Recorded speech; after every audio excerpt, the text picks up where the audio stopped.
超大、超顺、超轻的屏幕，而且还可以长达2天的长续航。那么今天呢，想要为大家来开箱这款小米在今年3月刚发布的这个 Pico X8 Pro Max。虽说Pico X8 Pro 已经算是很不错的性能了，但是为什么要选择 Pro Max 呢？那么在这影片呢，我要详细和大家来介绍到 Dimensity 天玑 9500S CPU， 8500毫安时超大电池，稀有的100瓦超级快充，机身的话呢，来到了 6.83 寸。约 17.34 毫米的机身，那么搭配了120赫兹 AMOLED 屏幕 ，IP68 防尘防水，还有5000万像素加光学防抖的相机。那么花了1900块买了这台手机，你觉得值不值得？首先我们可以看到Pico 采用的是高级感拉满的这个黑色包装设计，那么再搭配鲜艳的黄色设计让这个字眼与 logo 显得格外的突出。我觉得这个设计非常有巧思哦。那么在打开箱之后，第一眼看到就是 Poco X8 Pro Max 的本体了。那么在这个包装就大概简单介绍一下它的功能以及规格。那我们再看一下包装里面的内容。那么有了这个充电器、USB Type-C 数据线、SM 卡针、说明书以及保修卡。那么它还有送这个保护壳。这一代呢提供了3种颜色选择，分别是黑色、白色以及蓝色。而我个人呢是选择了充满高级感以及时尚感的黑色。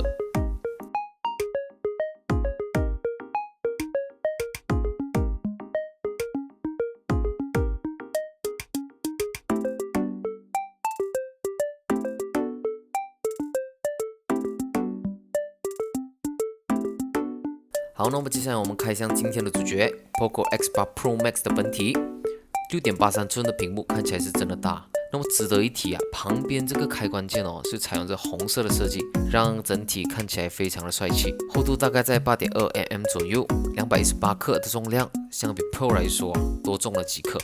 但是实际拿在手上其实是不算太重的。那么附送保护壳的材质是采用了 TPU 软胶，重点是非常的轻，有弹性，质感也不错。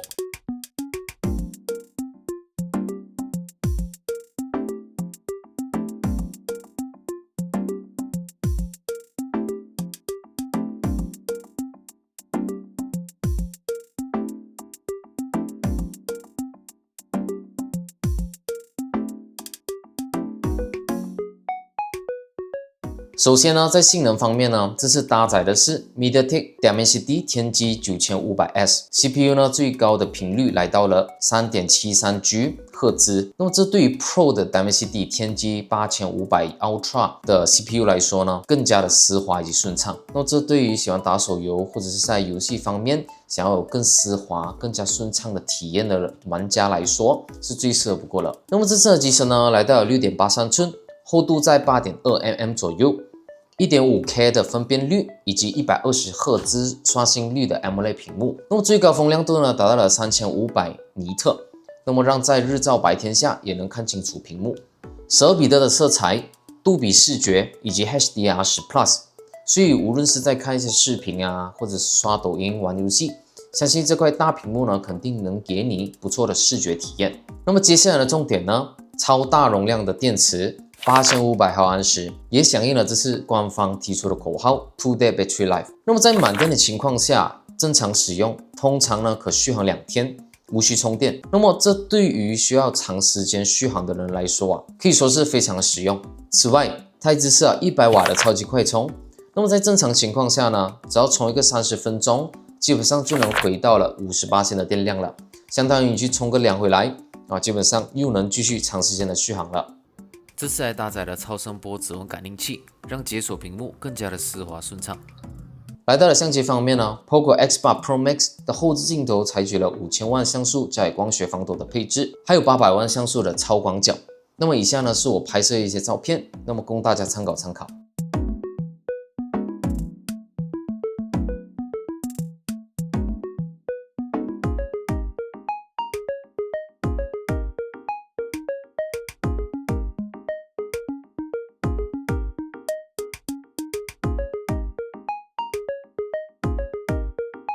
在视频方面，最高支持 4K 60帧的录影规格，但在收音方面会有一些杂音，拍摄的画面也会有一些延迟，这一点还需要注意。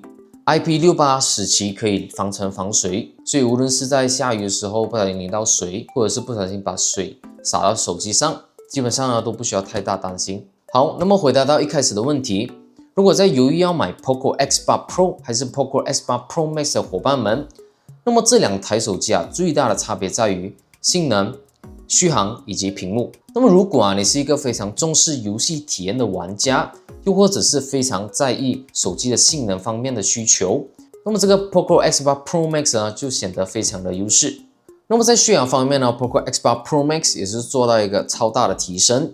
如果你是那种长时间看影片、滑短影音，或者是打游戏或者是经常旅行的人来说，那么这个 Pro Max 就非常适合你。那么第三呢，就是这个 6.83 寸的超大屏幕，所以无论你是在看视频玩游戏相信这个 Poco X8 Pro Max 能够带给你更加沉浸的视觉体验。那么总结来说呢，小米这次推出的 Poco X8 Pro Max， 无论是在性能上、机身上以及续航以及快充上一次过给拉满了，所以它非常适合对性能上有要求的玩家，或者是经常旅行的人，或者是需要长时间续航的人来说，就非常的实用。那么简单来说 ，Poco X8 Pro 在功能上呢较为均衡，但是如果预算有多，那么我会建议直接上这个 Poco X8 Pro Max， 拿下这个更大、更强以及更持久的这个功能规格。